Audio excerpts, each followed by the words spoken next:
It's great to see everyone here this morning. Trust everyone had safe travels that have done some traveling over the holiday season. Looks like everyone pretty much survived the winter storm that we had here in Texas. You know, down here in Texas, when we have snow like that, we don't know what to do with it. We don't know how to drive on it, and people seem to panic concerning snowstorms. I got a call just the other night from a friend of ours down in Portland, Texas, which is close to Corpus, that it's got 3 inches of snow.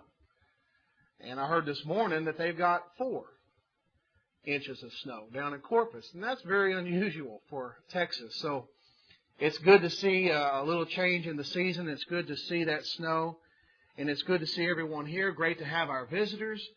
We want to welcome you. We want to point out once again our website that's up here on the board, roycitycoc.org.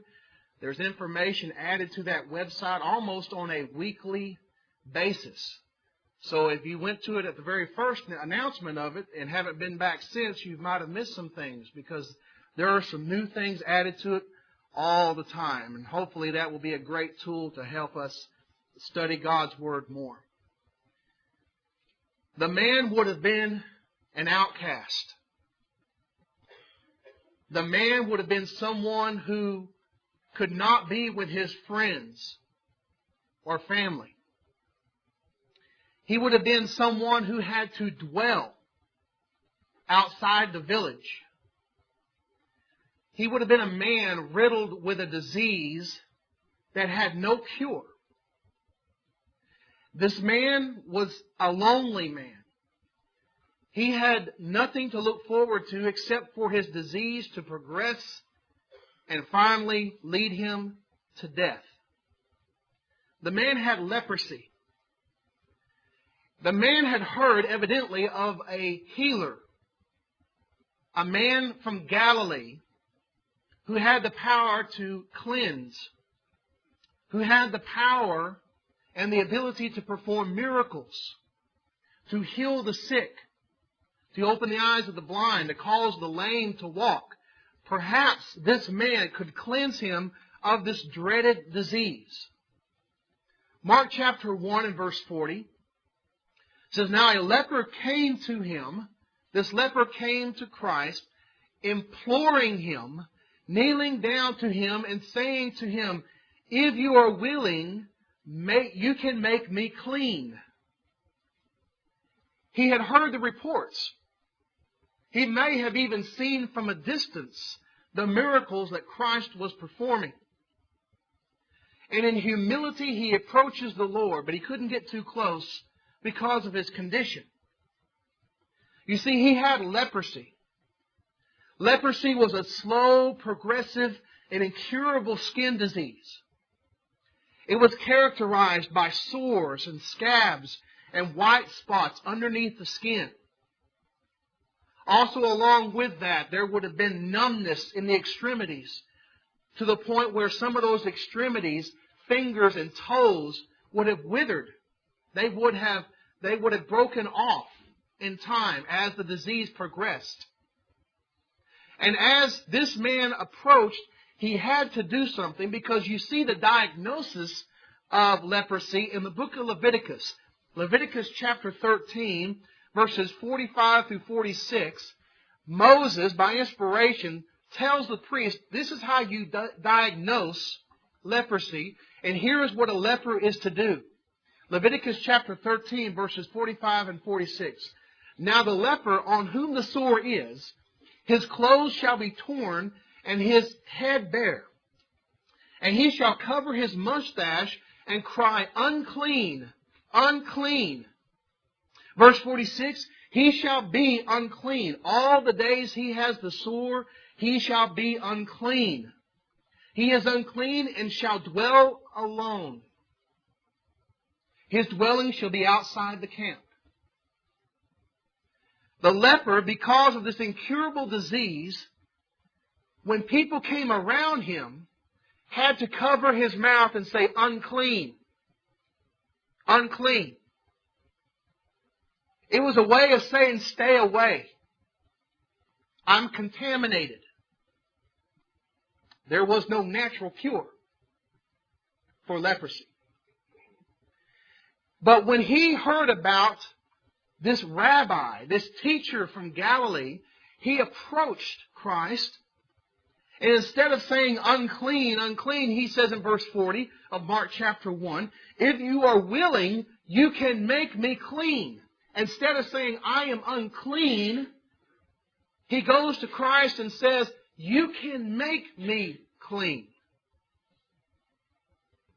Verse 41, then Jesus, moved with compassion, stretched out his hand and touched him and said to him, I am willing, be cleansed. The phrase moved with compassion is one compound Greek word in the original language. I'm not even going to try to pronounce it. But moved with compassion, this one Greek word means to have very strong feelings of concern and pity. Christ saw this man's condition. Christ knew the Old Testament. He was the one in deity form that gave it. So he knew the Old Testament. He learned it from childhood. He knew the condition of the leper, but he was willing to stretch out his hand and touch him and say, I am willing to cleanse you of this incurable disease, because he was moved with compassion. We're going to talk about the compassion of Christ this morning and next week.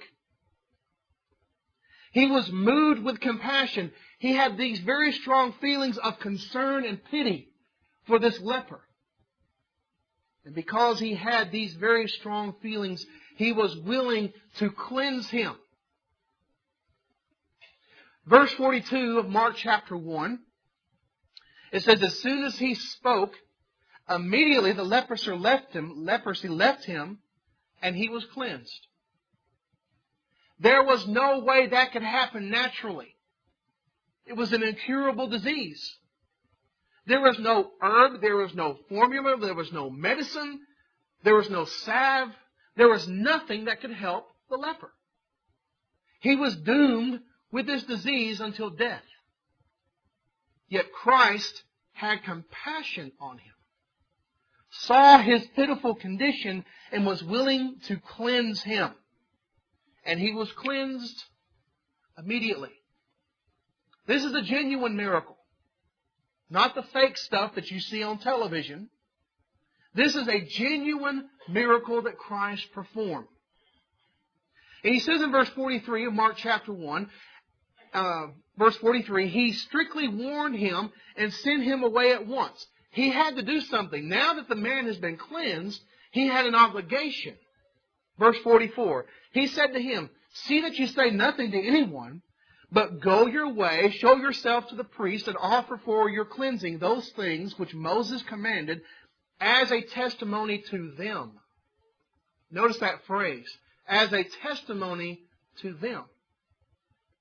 If you read Leviticus chapter 14, you learn that when a priest finds that a leper has been cleansed, there are certain sacrificial things that are supposed to go on according to the law of Moses. That's found in the 14th chapter of the book of Leviticus. And that was a testimony to them that this person with an incurable disease has been cured.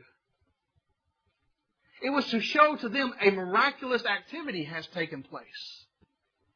It was to bear testimony that the one who cleansed him, the one who healed him, is indeed the Messiah, the Christ, the one that they had been looking for all these centuries. However, in verse 45, he went out and began to proclaim it freely. Jesus told him not to do that, but he did that freely, and he spread the matter so that Jesus could no longer openly enter the city, but was outside in the deserted places, and they came to him from every direction. Jesus wanted to have the mobility to go here and there, but because the man who had been cleansed of leprosy spread this matter abroad, the throngs of crowds could not allow Jesus to go where he went, where he would want to go. And so he had to dwell outside in deserted places. But the point is, Jesus had compassion. He was moved with compassion when he saw this man's pitiful condition. Look at Mark chapter 8. Mark chapter 8, we're going to see how this word is found in context of Mark chapter 8, verses 1 through 9, as it talks about Christ being moved with very strong feelings of concern and pity towards people. Mark chapter 8 and verse 1. In those days, the multitudes being very great, having nothing to eat, Jesus called his disciples to him and said to them, I have compassion on the multitude. Why? Because they have now continued with me 3 days and have nothing to eat. Multitudes would come out to hear Christ. They heard about the miracles like the cleansing of the leper, the opening the eyes of the blind, the healing those who have diseases, the casting out of demons. They heard about these things, and they heard about his wonderful teaching. And they would come out in large crowds to hear him and to witness those miracles and to have miracles performed on them if they needed them. They were with Jesus for 3 days listening to his word as he preached the gospel. And he says, I have compassion on the multitude. That word compassion, as we said before, he had strong feelings of concern and pity on them because they'd been with him 3 days and their food supply had run out.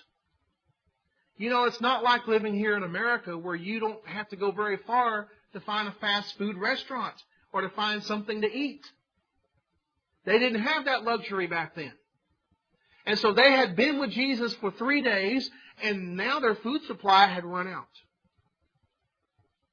Verse 3, he also says, if I send them away hungry to their houses, they will faint on the way, for some of them have come from afar. He says, I'm concerned about the crowd. They've been with me for 3 days. The food supply has run out. And if I send them away in their weakened condition, they will faint on the way. He was concerned about that. Notice, Jesus did not provide food to get them to come out to listen to him. But he was meeting a need that they had. He was not luring them out to hear him with food, but they had come out anyway to hear Christ. The food supply ran out, and now he's about to meet a need. Verse 4. Then his disciples answered him and said, how can one satisfy these people with bread here in the wilderness? How are we going to feed the multitudes? Verse 5.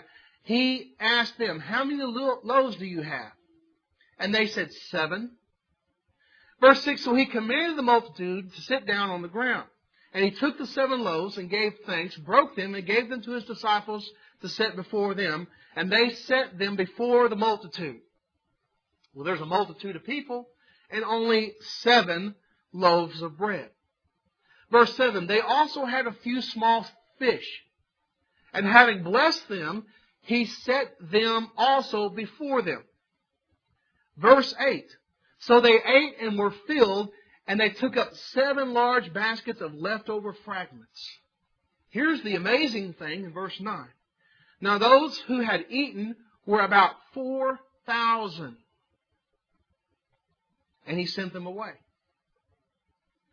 With a few fish, a few small fish, 7 loaves of bread, Christ miraculously multiplied that food to accommodate 4,000 people. The reason why he did this, he was meeting their needs because he had compassion on the people. And he wanted them to be okay physically. Luke chapter 7. Luke chapter 7. As we continue to look at the incidents in the life of Christ in which he showed compassion. Luke chapter 7 and verse 11. Now it happened the day after that he went into a city called Nain. And many of his disciples went out with him and a large crowd. Verse 12. And when he came near the gate of the city, behold, a dead man was being carried out, the only son of his mother, and she was a widow. And a large crowd from the city was with her. So here you have a woman who has already lost her husband. And on top of that sorrow, she has lost her only son. The pain that must have been there in losing her only son. We don't know how long ago she lost her husband. But now her only son has died, and they are in the middle of a funeral. Verse 13, it says, when the Lord saw her, He had compassion on her. The same exact Greek word. He had strong feelings of concern and pity towards her. And He said to her in verse 13, do not weep. That's a strange thing to say to someone who's in the middle of a funeral. But He says to her, do not weep. Verse 14, then He came and He touched the open coffin, and those who carried Him stood still. And He said to her, young man, I say to you, arise. He stopped the funeral, told her not to weep.